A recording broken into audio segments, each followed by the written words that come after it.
I'll do my best. We're recording. Away you go. All right. Hello, everyone. Welcome to the Three Idiots Talk Aquariums podcast.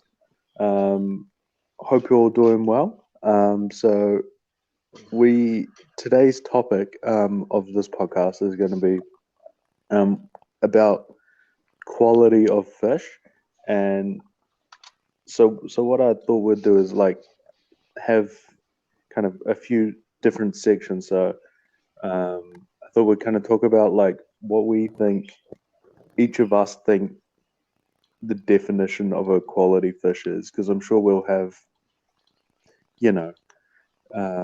differences in opinions and slight questions for each other and everything like that. And then I thought we could talk about what we think general hobbyists, might think that a quality fish is.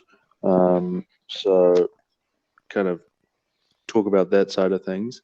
And then I thought we'd talk about what we think should change or needs to be done differently, or any that sort of side of things in regard to the quality of fish around New Zealand.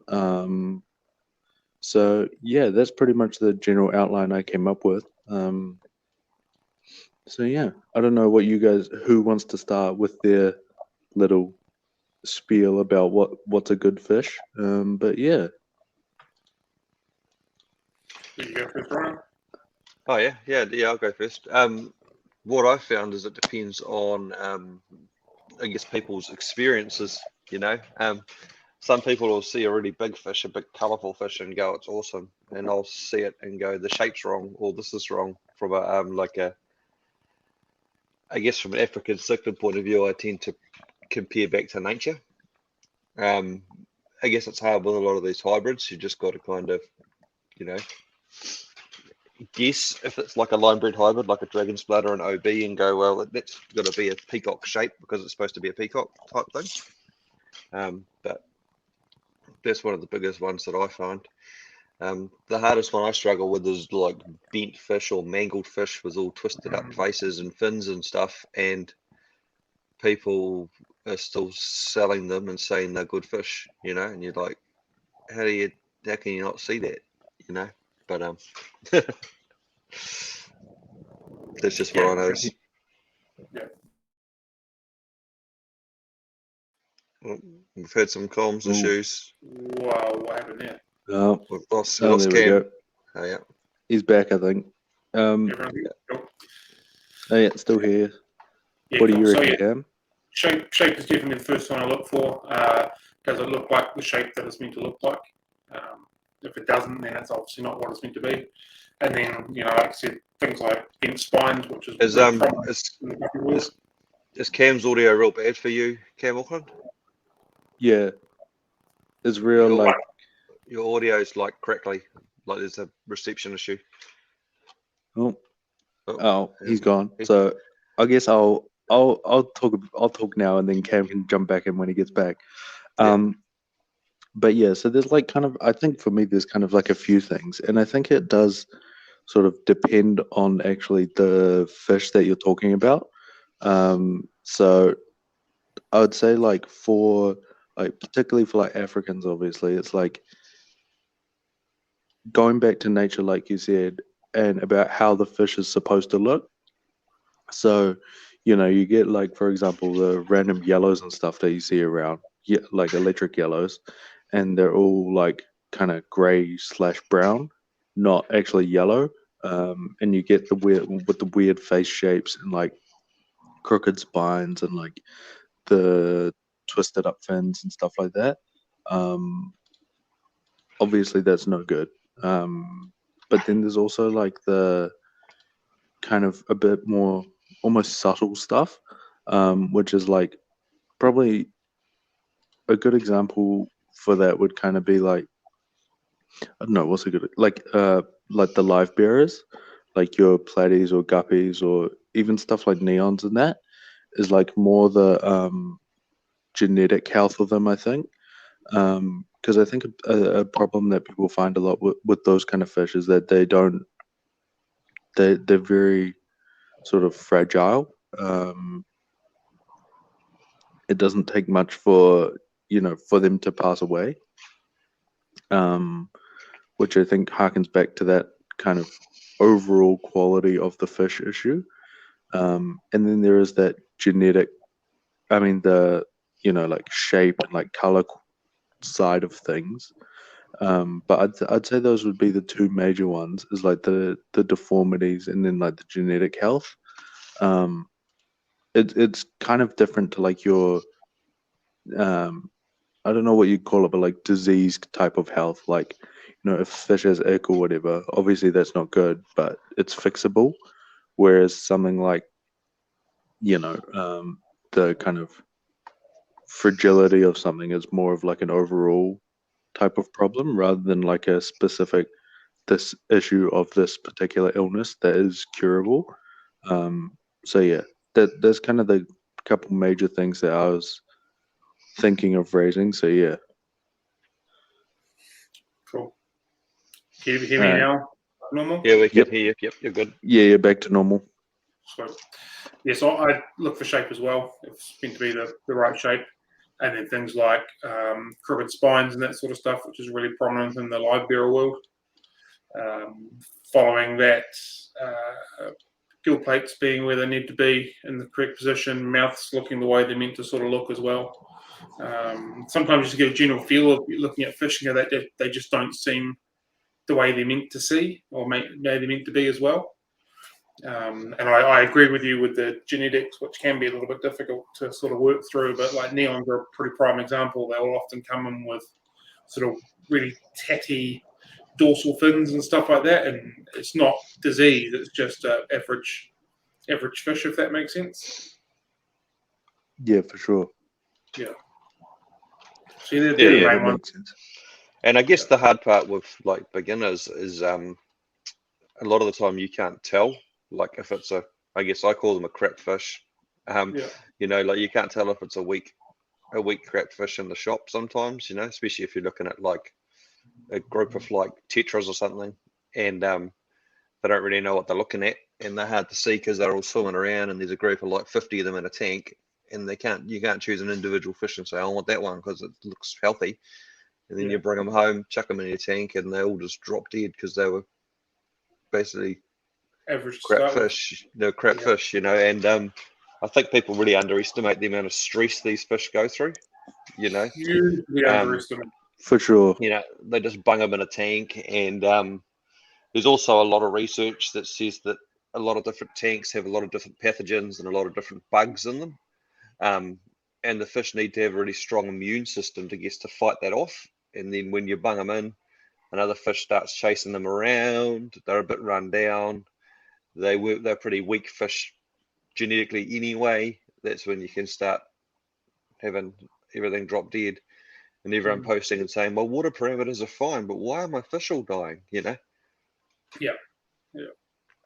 Yeah, for sure. I definitely, because I think the other thing as well that goes into it is like anything that me and Cam get from like the importers and stuff is always skinny as hell when it comes in, which of course is not gonna help with that side of things.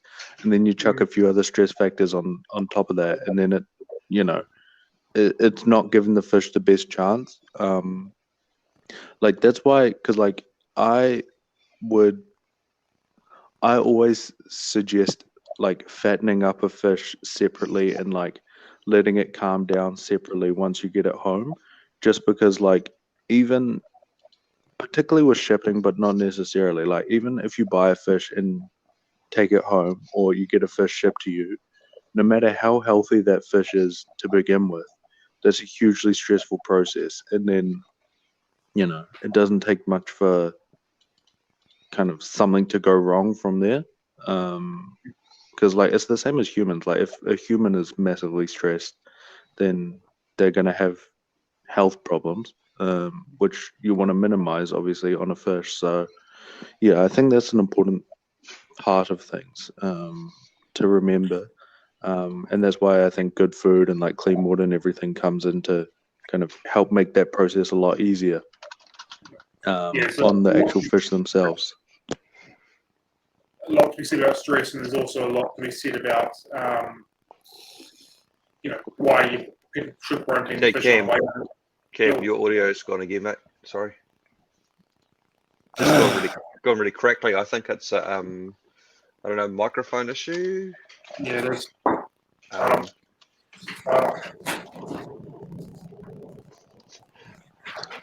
All right. Well, he's off. Oh no, he's back yeah, again. there's definitely a lot to be said towards good food and good environments, building up the immunity. You know, things like vitamin C in food.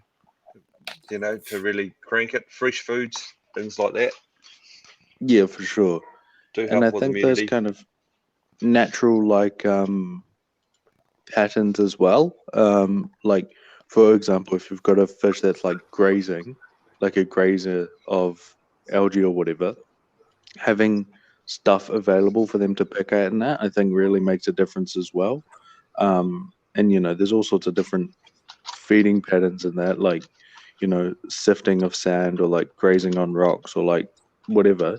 But having the ability for the fish to find food more in the natural way that they find it rather than just like a bunch of stuff dropping in from the top, I think is really helpful. That's why I like having, especially in like fry tanks, but just like in general, having a bit of algae and like mulm and like gunk around um, gives the fish kind of a secondary layer of food rather than just like what you're physically adding to the tank.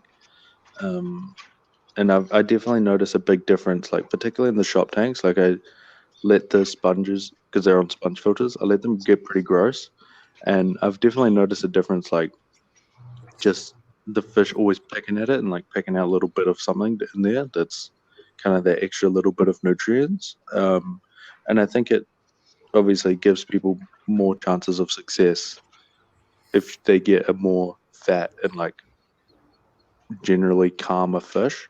So yeah, Just, but my audio better now, or we're still pretty average? no, we're good. No, we're good now. Okay.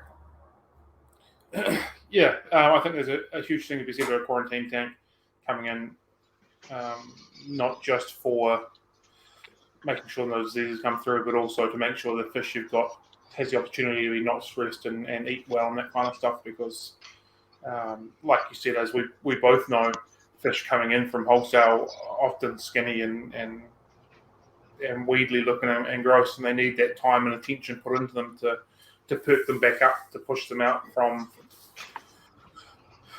the depths of the door of death, sort of thing. What would you say you've personally found to be some examples of fish that are particularly bad for that type of thing when they Mollies. come in? Yeah, I Mollies. was going to say mollies as well. Yeah, they're terrible. I'm actually planning on getting as many different color variations of mollies as I can, getting them in big groups because I know I'm probably going to lose about half of them because that's what happens. Growing them up and spawning from them, and then hopefully the offspring are a lot stronger. Yeah, because I don't. So that's this. I don't buy any of the imported mollies anymore. Just because it's like they don't last long enough for you to. Well, at least for me, they haven't lasted long enough for me to do anything about it. Like, you know, a day or 2 days or whatever, and it's like no matter what you do, that's not long enough for you to have a chance. So I have a few people, like even like actually just a few like kids and stuff with like their little, you know, 70-liter tanks or whatever, who spawn them for me and I buy them off these kids. And I find it's a much better sort of overall, it's just a much better fish. And the people who then buy those fish off me seem to have much better success in like just keeping them. Just because the fish they're starting from has a much better chance. The thing that in that space though that I do have to do is like you just have to obviously, especially with kids and that they're not going to be sort of culling or anything like that. So I do have to sift through for like the crooked spine ones and everything like that. But I mean, I think that's a much better sort of system rather than just like the ones that come in just being terrible to start with. At least with that, you got a kind of Fighting chance. easier starting point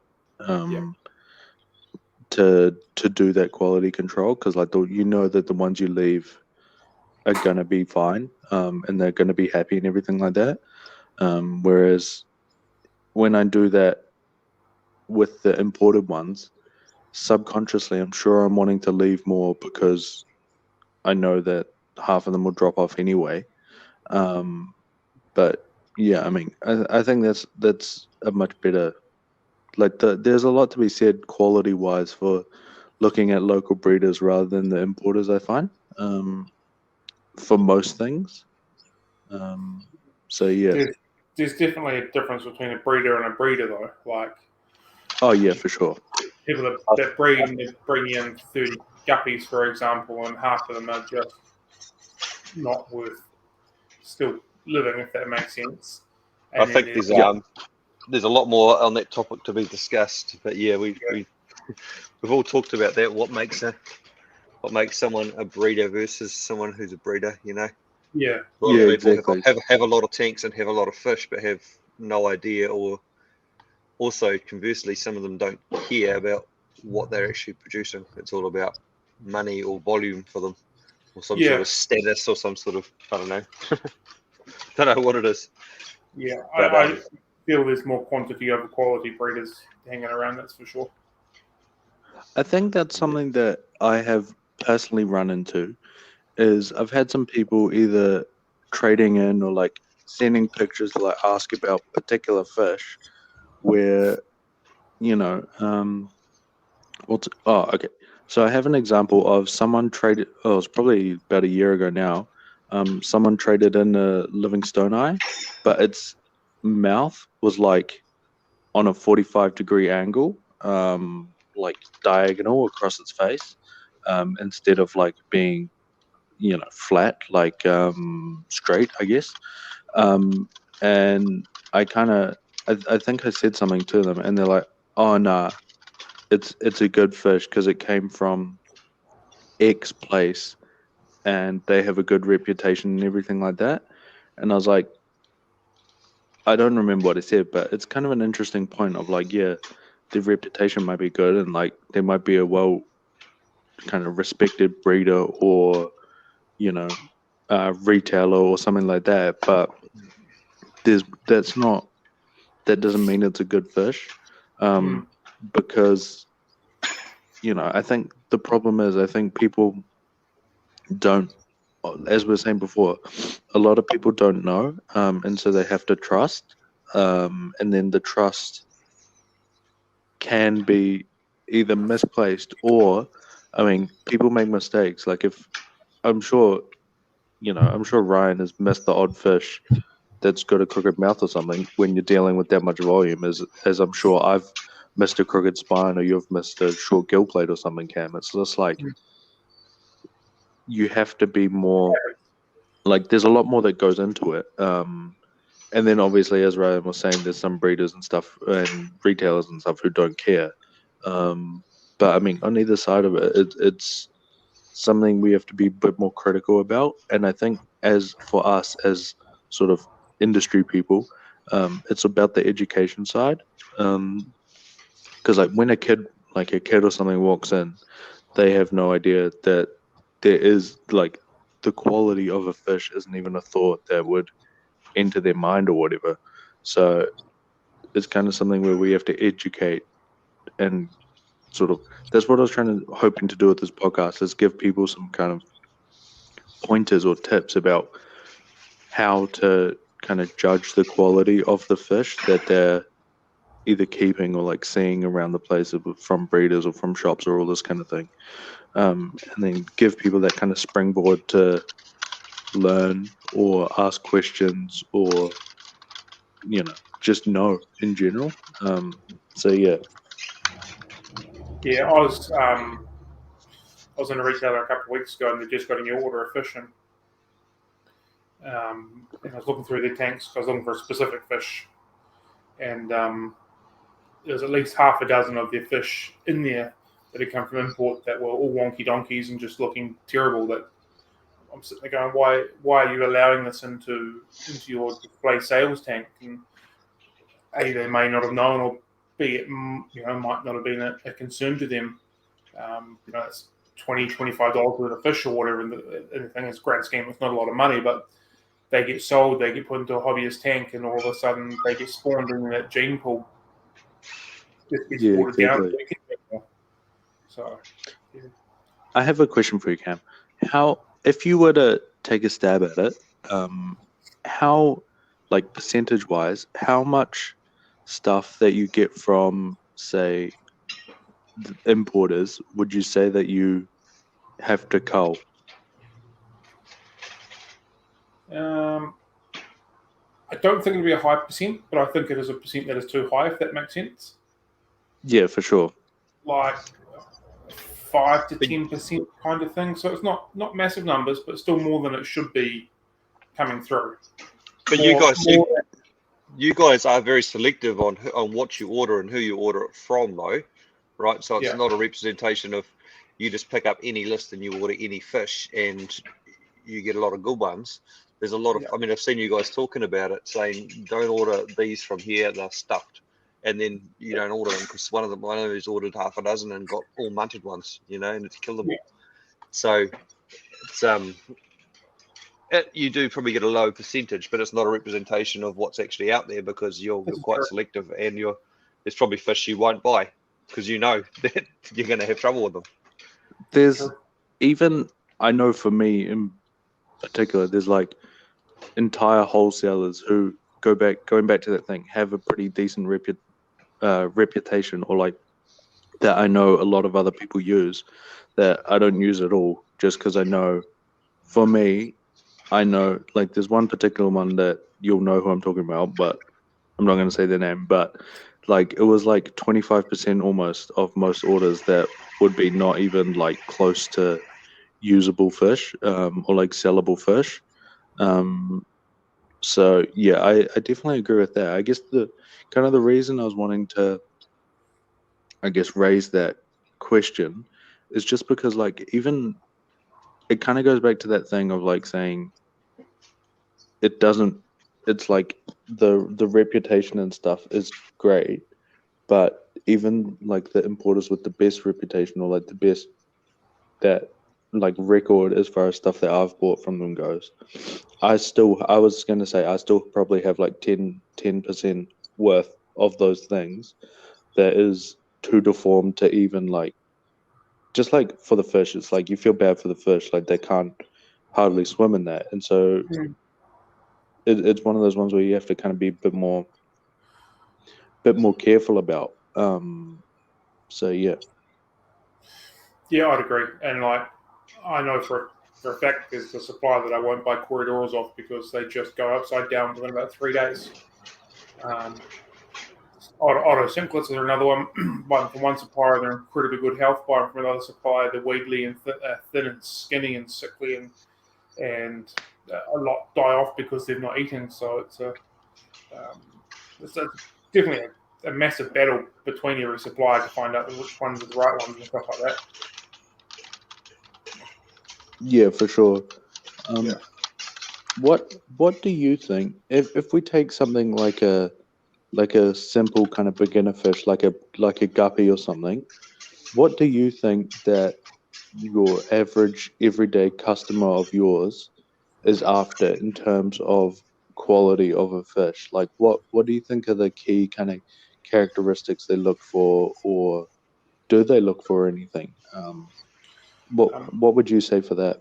In a guppy, it's colour and size, and then a tail. Tails aren't always important depending on the fish, but yeah, definitely colour and size, I think, are what people really want. When they're looking, they're shopping with their eyes. Obviously, they want to see fish that are swimming around, not sort of hiding in the corner, obviously. But yeah, I think colour and size are all the two things that most people are really interested in when they're looking at buying fish. Yeah, that makes sense. So you'd say that is more important to them than something like form, or even like things like genetic quality in that? For the general hobbyist, absolutely. I think those two things are more important than anything. And having a bright, colourful, active fish that's a good size then gets considered to be a high quality fish as opposed to something sitting on the right form, the right shape, all that kind of stuff. People that are looking to breed might be a little bit different. They'll be looking for different things, but I think general people that are just after something to fill in their community tank, their 65-litre tank in their lounge, bright, colourful, and a good size. Would you say that's something that the kind of the form things in that, would you say that's something that you'd expect people who, if they knew, that they would think about more? Or is it one where it's like, I don't really care, just want it to look nice, and be relatively easy to look after? That's a good question. Sort of Yes. from a, because I think that I guess I'll expand on that. I think the way I think about it, well, I guess the whole sort of topic in general is I think about it more from like an educational point of view. Like, so like, for example, I don't know anything about like cats and dogs or whatever. So if I was to be going to get a cat, I would have no idea what I was looking for in terms of like a quality of a cat or whatever. I'd Yeah. just be looking for like, kind of those more surface level things like Soft and cuteness and fluffy like and furry. behavior and all this kind of thing. And I mean, I have no idea about cats, by the way. So like, maybe there's nothing to look for. I don't know. But I mean, as far as fish goes, I think it's definitely a question of education, particularly for the more casual people around. Because there's a problem that I run into a lot, dealing with African cichlids, is people will like come into me and buy like some, I don't know, a bunch of stuff to like get their tank going, and then they'll go to another shop and buy something, and they'll come in and show me, and it is just like some wonky ass like gray assorted fish. And then they're kind of asking me like, why doesn't this have color? Why is its body so different to all the other ones? All this kind of thing. Um, and it is just like one of those ones where it's like people don't know what they don't know, and it's one of those ones where it's like for people that come to see me, it's kind of a question that I already answer before people even walk in the door. It's like I kind of sort the quality beforehand. And I mean, I think that's definitely good and definitely important. But I think it's important that people know, because that then means that all fish you're buying aren't created equal. Like if you're buying them from like Joe Hobbyist Garage, they might be not, the same. Like they might be all wonky spines or whatever. But if you're never even exposed to that, you wouldn't really know what to look for, if that makes sense. You kind of just assume that's a fish. Fish is a fish. Yeah. But yeah, I think that's something. The education thing I think is really important for, particularly for the more casual and beginner type of hobbyist that's around. It's also not to say, of course, that people aren't going to go to like backyard breeders and find beautiful fish. Like we've been a Oh, of little bit course. doom and gloom here, and Cam's shop isn't the only shop with cool Africans. But if people are educated, they can actually go out sort of kind of trying to help themselves a little bit by looking at the fish and going, oh yeah, oh it's a peacock, it's the right shape, and all the fins are intact, and it's a nice looking fish. It's actually worth adding to my tank. Of course, because Um, I mean, even if it's like people who come see me, it's like if I have like 50 OBs in a tank, I might like I've definitely missed them before, like ones with wonky spines and stuff. But when people come in and say like, "Oh, I want that specific fish," you can kind of have that bit of knowledge to like know, like number one, point it out like if you come see me and you see one, point it out. But it's more like when you come and select your particular fish, you can have the knowledge to pick a good quality fish on more than just like, oh, it's got nice blue or whatever. It's in general, overall, a good fish. Yeah. And that can vary, like even just like in the same tank, there can be the world's nicest fish and the world's most deformed, broken fish in the world, and you can kind of choose choose ones that are better overall, which I think longer term will give you a much nicer tank, much more success with the fish, all this kind of thing. Hmm. So yeah, And also, why we talk African cichlids, like we're talking about them having to be the right shape and all that sort of stuff. There's still lots of really cool. I mean, I don't really like them, but there is lots of really cool hybrids out there.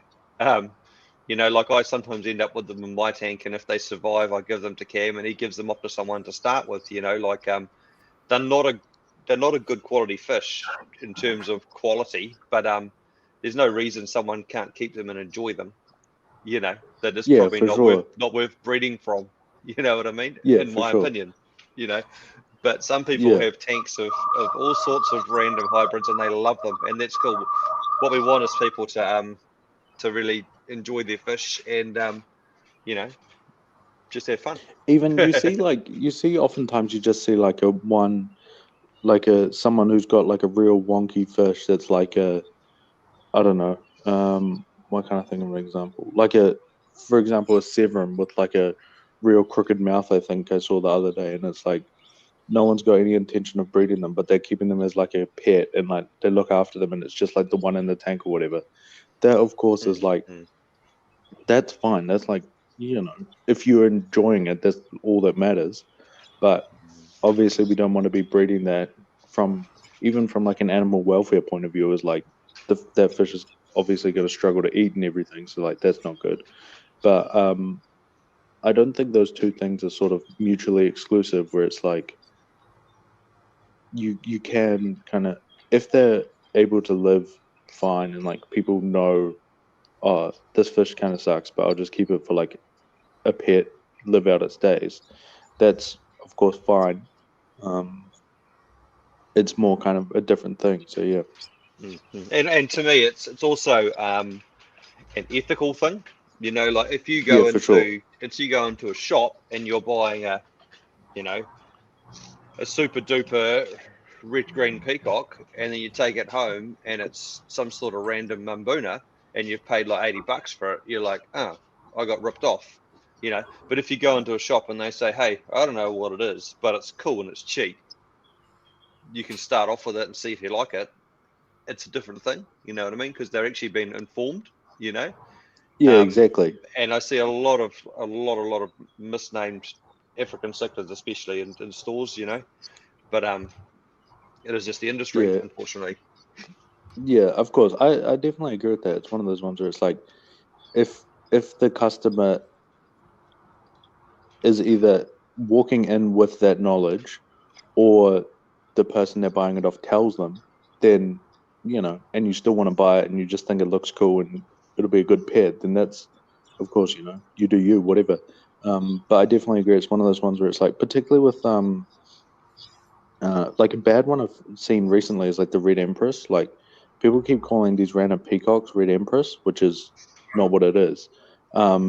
And then because like it's something I have because there's a guy. Okay, there's a guy who lives pretty relatively close to the shop who sells them. And I get a lot of people through who have bought them off that guy, and then come in and see my Red Empress that I got from someone else, and they're like, it's kind of like the people get real confused because they don't know what it is, like what's going on. So yeah, that's I think that's a very sort of that's a good point, I guess. And obviously, I definitely agree. So yeah, And it's hard when someone buys a fish, like for example, the red empress, and they get sold some random hybrid red peacock, and they pay good money for it, thinking they're getting a red empress, and then they come over. I've had it too. They come over to my house and go, "What's that?" Oh, it's a red empress. Oh, yeah, I've got one of them. It's completely different. You know. And I was like, yeah, okay, well, let's have a look at what it looks like in the lake. And pull out the book and go, hold it up next to my fish and go, red empress, red empress. I don't know what you've got, but Different thing. Do you think part of the reason with the red empress, I know it's an example, but part of the reason with them is because they take so long to colour up? I know they do colour. They do silver. take a while to colour up, but I think the problem is, I mean, we see it with everything. As soon as it goes red, someone just jumps on Google, types in red fish, and then a red empress. Someone's misnamed a peacock a red empress on Google, and that's what it becomes, And some more red fish come out, so they must be red empress too, Yeah. Or they buy them from a sure. retailer as red empress, and that retailer sells fish for a living, so they must know what they're doing. So that's what the idea is from now on, and they never question it. I guess there's a similar conversation when it comes to snowball plecos. They're all it's got black with white spots. It's a snowball, but there's only one actual snowball, and the rest are different variants of completely different fish. Yeah, and plecos plecos and cories are probably very similar to African cichlids in the terms of how far you can drill down into them in their little subspecies, and to someone that knows plecos or cories or cichlids, when they see this sort of stuff happening, it's clear as days to them. The hardest part that I find is when I see it happening, you can't actually do anything about it. Like I've had fights with people about it many times and said, this isn't this because of this, and this, and then you just come across as being really arrogant or some sort of fish police or whatever. And that's not what we're trying to be here. We're not trying to be the fish police. You can keep whatever you want as long as you enjoy it and you're having fun. But we just don't want to see people get ripped off. And the quality of our hobby, and the very small gene pool we get in New Zealand diminished. Because we don't get much stuff. And sometimes they rewrite the list, and just take stuff off, and it's gone. So that builds a very relatively important question in my mind.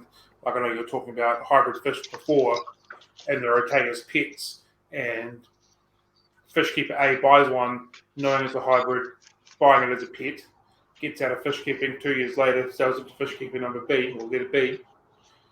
Fishkeeper B then decides to spawn it, and then it's something sort of mongrelized in the hobby. So, how does that sit with you and stand with you? For me, they shouldn't even be about. Yeah, I don't like them, and I don't intentionally produce them, but I also struggle with feeling like I have the power to play God and just, you know what I mean? Like, if and I think it would be nice if there were none produced, but then it's it makes life a little bit boring, doesn't it? And people do love to experiment with them. So that argument there would go around and around and around, I think, till the end of time, And I don't think there is any right or wrong answer. Is it right to go off and cull everything that's a hybrid? Well, most people can't even tell, so that's a problem. You know what I mean? So even the experts can't really tell. It's more building a pure fish is about a whole picture thing, where it came from. Can you trace the import? How many generations does it breed pure? All that sort of stuff. It's not just hey, that one looks cool. So I don't believe we have the information or the ability without genetic testing to go through and kill them all. And is that the right thing to do? I think for me, I think it's one of those ones where it's like, I think the most important part again is like, I don't want to keep saying the same thing, but it's just like about the education. So I think for like fishkeeper number one, who like is the one who like takes the hybrid in the first place and then just like is keeping it as a pet, for them to know definitely that's what it is. So like what I even tell people to do is just like write a list, because like you'll get confused or you'll forget or whatever, and just like write a list of, I have these 15 fish in the tank, and write the names of each one next to it. And then, so when they sell it, it's like, oh yeah, I got these 4 proper fish, and then the rest is just random hybrids. And then having that education to know about like what that means in terms of like it's a cool pet fish, it's not a breeding fish. And then when they go to sell it, you know, you're selling the whole tank or whatever. Okay, I got this tank and comes with these random hybrids. And then also on the other side for Fishkeeper number 2 is trying to educate as many people as possible to know what a hybrid is or a bed fish or whatever. And it's like, because it's something I agree with as well, is like ideally I wouldn't be selling them, but it's hard because I think for me, what I use them for the most is people who come in who don't necessarily have enough money or a lot of money. And it's like you could get one flash fish or you could get 4 of these random hybrids and you'll still enjoy them. They'll still have good colors and everything. They're just not like a reflection of nature. And then that's fine. Because I mean, what even I find some people do is like, oh, yeah, I have this much money. I'll get one nice fish and a bunch of hybrids, and then I'll keep saving, and then I'll come back and they bring back one hybrid and like swap it plus, and then buy like a new cool nice fish. Because it's hard. It is hard to kind of, I think, sit on the high horse, knowing full well that a lot of like we're talking about Africans here in particular, but like in general, like you kind of get what you pay for, and the nicer fish are going to be more expensive because like buying nice colonies is expensive. Like culling out fish is obviously like an opportunity cost, all this kind of stuff, and it's hard to sit on that high horse for me, knowing that they are expensive, and I don't want to make fish keeping or African cichlids or fish keeping in general kind of an elitist thing where it's like you can't really do it unless you have heaps and heaps of money. So that's kind of where I sit on it. And I You'd think they also, do have a place if people know what they're doing or know what they are. So yeah. and it is a problem, but by the time you sell them to someone else and they sell them to someone else, they jump on Google, they ID them, they breed them, and then you end up with something else. Yeah, but of course. The problem is they're so prevalent in the hobby that, and you don't want to turn into a person or a store that's like, you can only keep this, that's rubbish, go and kill it, Yeah, exactly. kill everything else. Because that's just, I don't think it's not a very nice way to look at life or other living creatures. I think the 3 of us especially all agree that, these are creatures we've decided to stick in a glass box for our enjoyment. So we do need to be as ethical as we can with them, as well as for the hobby. Yeah, of course. So yeah, I struggle with that one too. So It's definitely, I think, it's definitely a problem that I think doesn't have an answer. Well, not necessarily a problem. It's a question that doesn't have an answer. And you ask 100 people, you get 100 different responses. But yeah, I mean, I think it is just one where it's like, at the moment, people just don't even know really, or don't know what to look for or that, which is where kind of the main sort of issue is with them. So yeah. And we don't want to make it hard or complicated or confuse people. You know what I mean? Exactly. Yeah. That's why I think there is still value in a well-stocked tank and going and choosing a pretty blue fish and a pretty red fish, as long as you're choosing fish that are compatible and enjoying them. You know what I mean? I think, like, I don't want people to think I'm kind of saying it's like all on the people. Like, I definitely think the vast majority of the responsibility is on the people selling them, but particularly like in the retail environment, because at the end of the day, people come to me or people come to Cam to buy fish, so we have to make sure that they're good fish.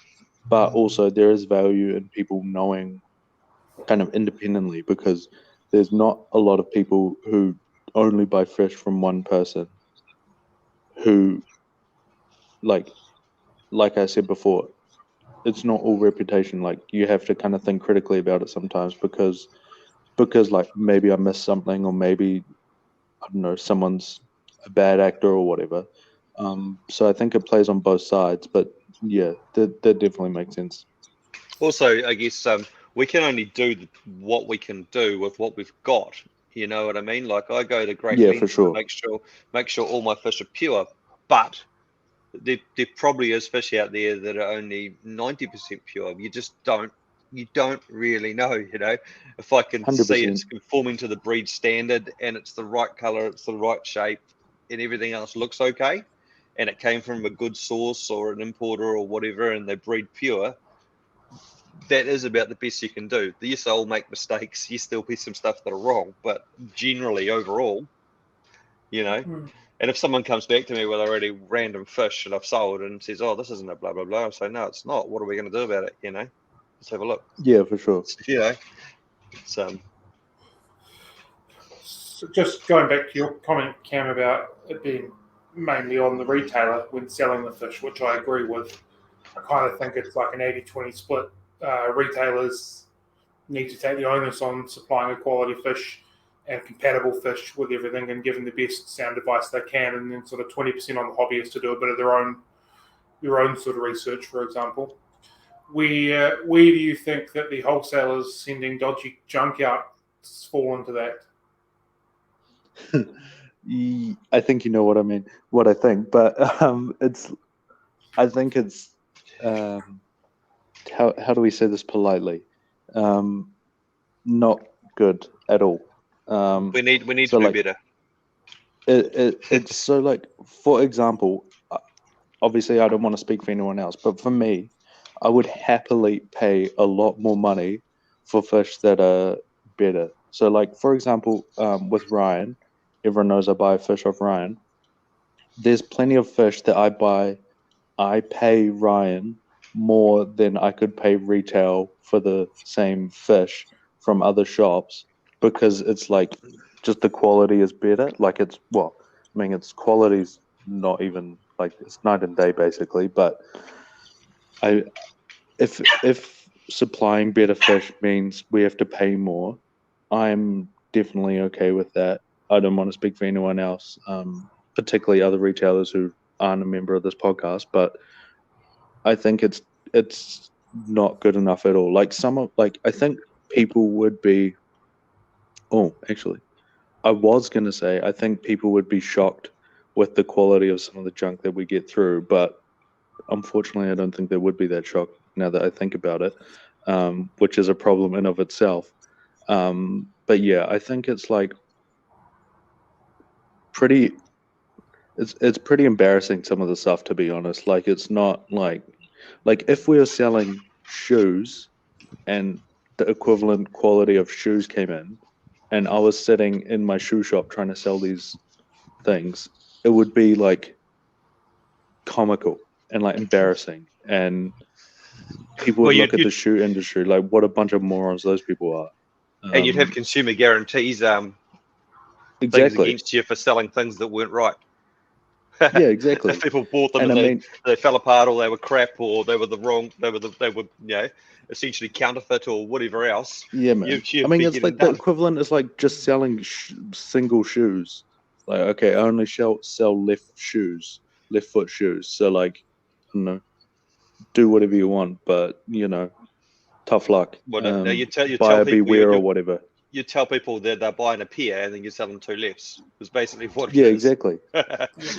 Yeah, exactly. And I mean, it's pretty horrific. And unfortunately, there's retailers around who either don't know or don't care. And I then think the hobbyists get stuck with this random stuff that's not even like barely a fish. I think there's also another side to it. You say don't know and don't care. There's also don't know what else to do or can't get fish from anywhere else. Yeah. You know what I Exactly. mean? So if those are the fish that you can order, that's it. I mean, you guys go to great lengths to source fish from other places, but that takes a lot of time and a lot of effort. You quarantine, you fatten them up, you feed them good foods. A lot of retailers can't do that and don't do that, so they're governed by ordering the fish that they can order, And if the wholesalers are selling those fish, then they think it's okay to keep buying them in and selling them. You know what I mean? So it keeps going. I think that's one of those ones where I think it's like, if unfortunately, I think the only way that changes really in any kind of meaningful way is if people are. It's kind of one of those ones where it's like, I think the free market has to kind of decide, where like, if people aren't, it obviously, as you say, it takes time and effort and everything, but it is doable. And if people stop buying the bad fish, people like retailers will figure it out. Um, so I think, yeah, it definitely comes into that education point of view. But I definitely agree it is hard. And I mean, there is certainly a place for importers, because like plenty of stuff won't breed. Like if I want to sell ghost knives, they have to be imported because there's nowhere else to get them. And like, I mean, there'll be hundreds and hundreds of examples of things like that. Oh, thousands, thousands. Yeah, and I mean, it's not. I've got one for you back on the. You'll pay more for a better quality fish. We can take clown loaches, for example. Clown loaches are a real prime example. You buy the cheapest, smaller size. They're weedly, they're sickly, they die really quickly, but they're cheap. Means you can sell them for cheap when they get through. The medium-sized one, in my opinion, are generally the best quality ones. They're best bang for buck price-wise. They've already gone through that real weedly gross period, and then you got the more expensive ones. To buy the sort of medium-sized ones, you're retailing them at $30 a pop, give or take. People aren't willing to pay $30 a pop for a clown loach when you can go down the road to a high-town retailer and buy a clown loach for $14 at Sick and Weedley. So where does that kind of fall into place? That's one where I think it's like, do we need to be selling that many then? Because I would say, yes, it is $30, but equally, you could spend $8 for a coolie loach that I think has similar colors and everything, but you'll get a better overall experience out of, because you buy those $20 clown loaches or whatever and they'll last 5 minutes. And it's one of those ones where I don't think we have to sell, like if the price goes up, then the demand goes down, obviously, high school economics.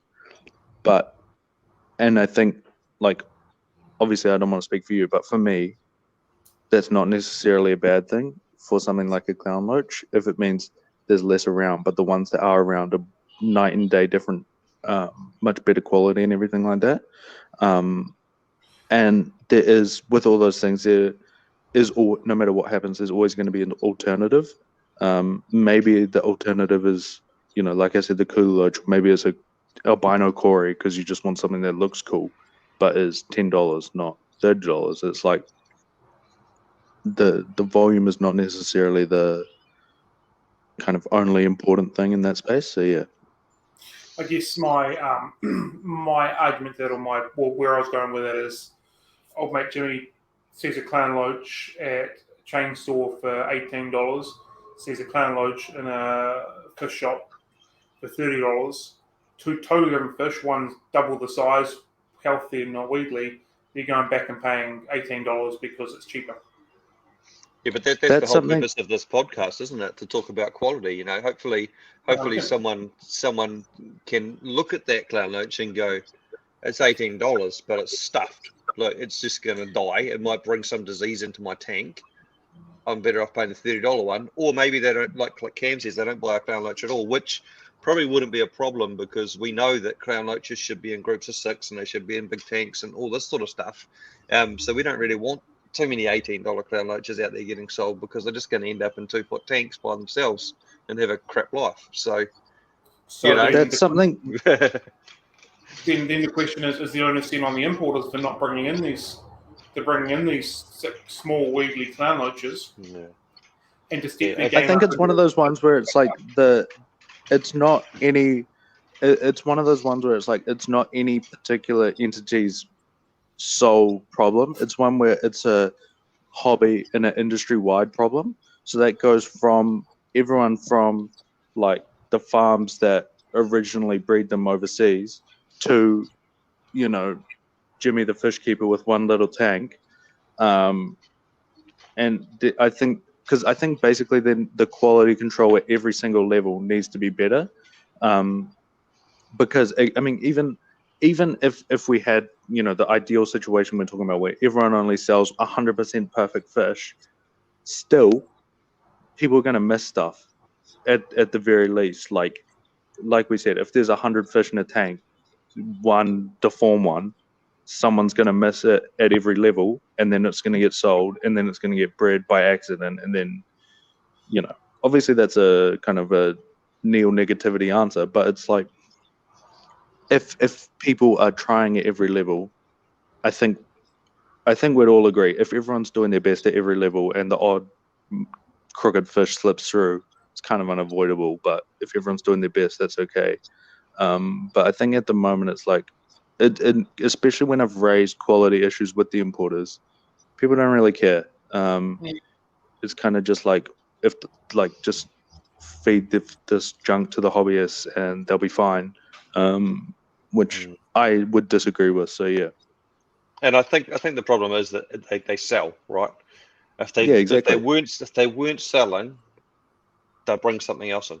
That's just simple business, 100%. right? Otherwise they wouldn't be here. They wouldn't be a business if the fish were not selling. So these fish, I'm assuming, I mean, we're not importers, so we don't know, but I'm assuming these fish are dirt cheap, and that's why they're buying them, and they're selling them, and they're making good money on them, and they can afford some losses, and that's the industry, right? 100%. That's why I think this kind of educational side of the hobby and like this podcast is so important, because it's like, hopefully then people stop buying this deformed stuff or whatever, and then like I said, if people aren't buying it, importers and retailers both will figure out somewhere else to get the fish from for maybe more expensive, but definitely more quality, which hopefully people will be okay to pay the extra whatever it is to get those good fish, and then have more success, and then kind of spread the hobby, because if you're having more success, you're going to enjoy it more, and then more people get fish, and then everyone will be happy. Yeah. So yeah, a key component is, like Ryan said, it's a business, and importers are there to make money. That's, you know, they've got to feed their family and all that kind of stuff. So if they can buy said fish for $1, they can buy said fish for $2. They're going for $1 because they know that they can lose X amount and still have more than what they had at the $2 fish and still make more money. So you can take that whichever way you want, whether you think it's the right, whether you think it's wrong. Depends on what hat you're wearing. If you're wanting the highest quality, best, healthiest fish around, then you're going to go, that's pathetic, why are they doing that? If you're just wanting, if you can see it from a business point of view, you say that's absolutely logical. Exactly. It kind of goes back to that, I guess, age-old problem, is like the kind of two ways to make money. It's either high volume, low margin, or low volume, high margin. And it's like, definitely, I think the kind of the first one I'd say would be how kind of everything is at the moment. But when you're talking about live things rather than just shoes, I'm not sure that's kind of the right answer there. And I mean, I don't want it to sound like I'm saying that that's kind of the only way is like if we charge way more and then kind of cut the legs off the beginner or like casual or like family type hobbyist. But I think it is something to definitely consider, is like how that kind of squares. Because I think it's important to remember that there's always going to be cheap stuff around. No matter what, even if you double the price on a, I don't know, glow light, it'll still be like $8 or whatever. It's not gonna be. I don't. The other side is I don't think, you know, the cheapest fish you can possibly buy should be $50 or whatever. I don't want people to think that, but I think paying a bit extra for these fish, even like cost wise, it'll work out cheaper for people because you don't have to keep replacing them every 2 months. But it'll be better long term. It'll work out better for everyone, for you guys, for the wholesalers, because more people are going to keep fish. You know what I mean? Exactly. They're not a disposable item that you just go out every month and buy more of them because they died. Exactly. You know what I mean? They should live for a period of time, and you should Yeah. rebuy your consumables, your food, and the chlorinator and stuff. You know, Yeah, all the that's fun where the stuff. money is, not consumable fish. You know, Yeah, for sure, for sure. it's not a go out and buy. It shouldn't be a go out and buy new neons every month or two because they've all died. You know, Yeah. it should be The something you problem put is, your I neons think in at the there. moment it is. Yep. For particular fish at least. Mm. I actually think we need to be selling fish for more than what we generally do, and that's not to make more money in the business, and that's not to raise the barrier of entry, but it's we need to consider that these are living animals, and we're putting like a $3 or $4 price tag on a living animal, which then makes people think they're quite disposable, which makes people think, oh well, treat them a bit rough. It's only a couple dollars, sort of thing. People treat their $400 or $500 Zebra Pleco a lot better than they treat their $5-6 Glow Light Tetra, for example, because it's only $5 or $6 to $400 to $500. They're still living animals. Exactly. You know, they're still a being. I think the that we worst, have to be careful. I think the worst candidate for that is just like the common comet goldfish. Yeah. I mean, like when you consider how long they live and like the size they get and everything like that, they should be easily a $15-20 fish. But you know, you can get. I mean, I don't even know what you sell them for, but it's not nowhere near that. It's like $5-10 at the most, which I think is not doesn't put the value on the fish to kind of make sure that they're treated properly long term. Emphasis on the life. Goldfish are a totally different topic altogether, and their story of neglect throughout the ages. But I know what you mean. Exactly. Yeah, for sure. But it's a kind of an easy example of the thing I'm trying to say. But yeah, no, I definitely agree with that. Mm. And traditionally, goldfish go on bowls, but we know they Yeah, don't. for sure. They don't That's go on a bowls. that's a problem where it could be a podcast on its own. It's a daily issue, I'm sure, for every retailer in the world. But you know, And I do think the education. price on a lot of fish should be a lot higher. Not common, not entry level stuff, but I think a lot of the specialized stuff should be a lot more expensive, and there should be maybe some sort of certificate, some sort of For sure. some sort of license Especially to things own like them. Oscars and that is Oscars, even arowanas, like bigger stuff or harder stuff to look after, all that kind of thing. Is I definitely agree with that.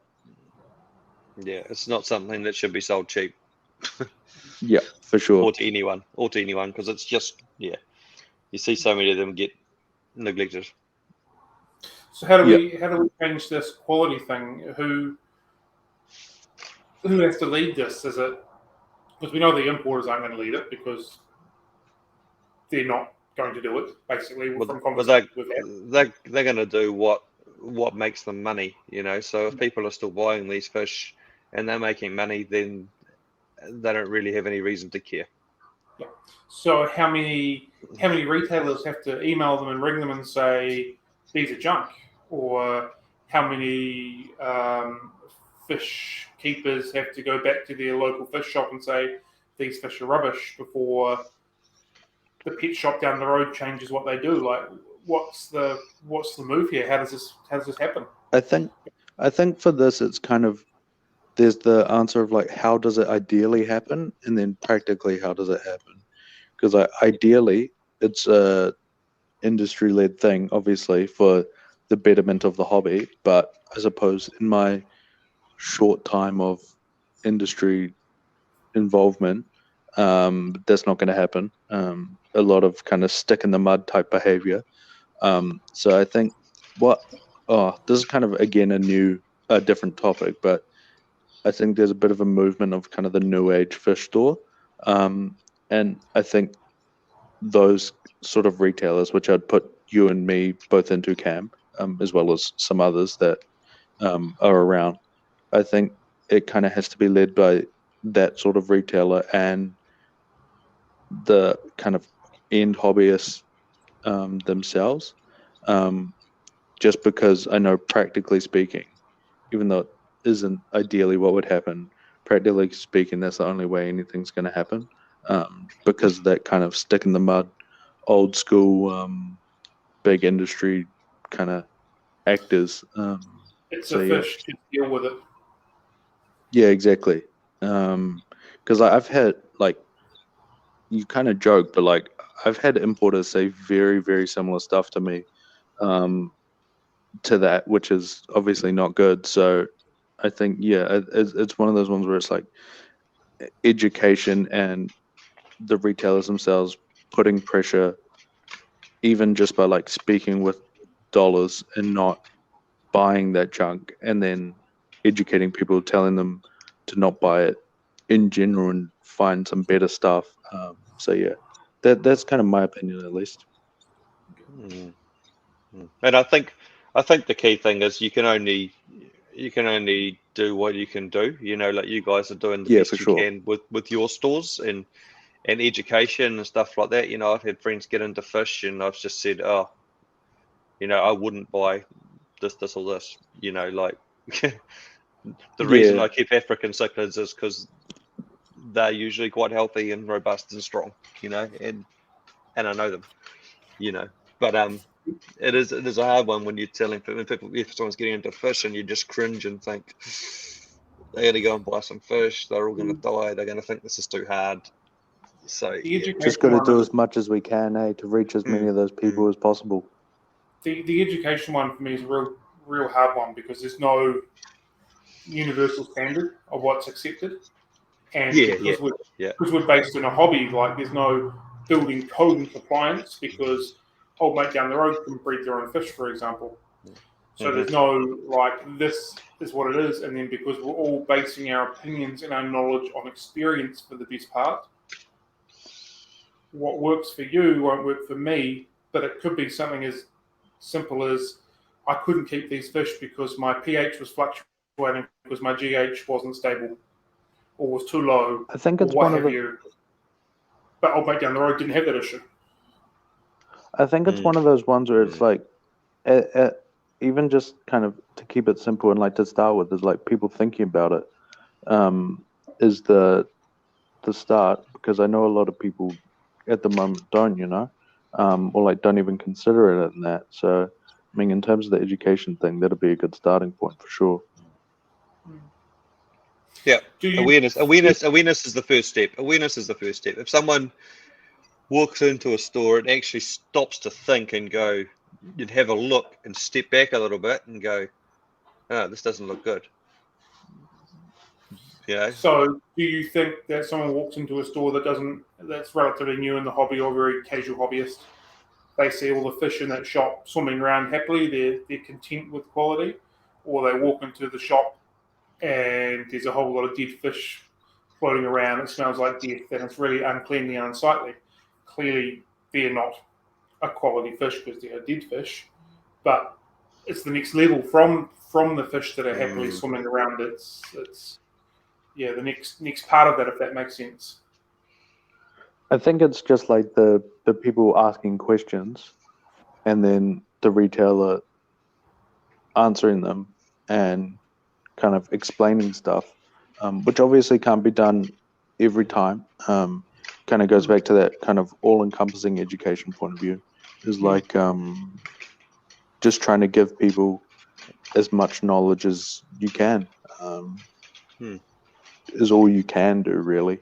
So yeah, And I think the answer may be that eventually we see, like, in anything, in cars, these premium cars, these. Oi, sorry, dog going crazy. Um, there's premium cars, there's cheap cars. So maybe that if we can find some sort of way to differentiate between you know, because there's got to be in all markets, there's got to be cheap stuff for other stuff to be expensive. you Yeah, know, 100%, and there's going to be people that sit at all different levels of pricing and yeah, quality. 100%. You know what I mean? So the answer isn't just go out there and smash all these. We'd like to go out there and just stop getting all this rubbish in, but there is still probably a place in the industry and the hobby for that, not ethically, but 100%. probably financially. So yeah, the answer is, I guess, supporting stores and that are looking for quality, and them trying to find some quality suppliers, to sort of, they can be the premium ones, they can be the more expensive ones, they can be the ones that, you know, work on that, and Yeah, not man. not the bread and butter ones. Sweet, sounds good. Well, I think it's a good place to leave it all. So yeah, thank you very much, guys. And yeah, hope you guys enjoyed listening. If you've got any sort of comments or questions or anything like that, please feel free to let us know. And yeah, thank you very much, and we'll catch you in the next one. Sweet. See you all. Catch you later.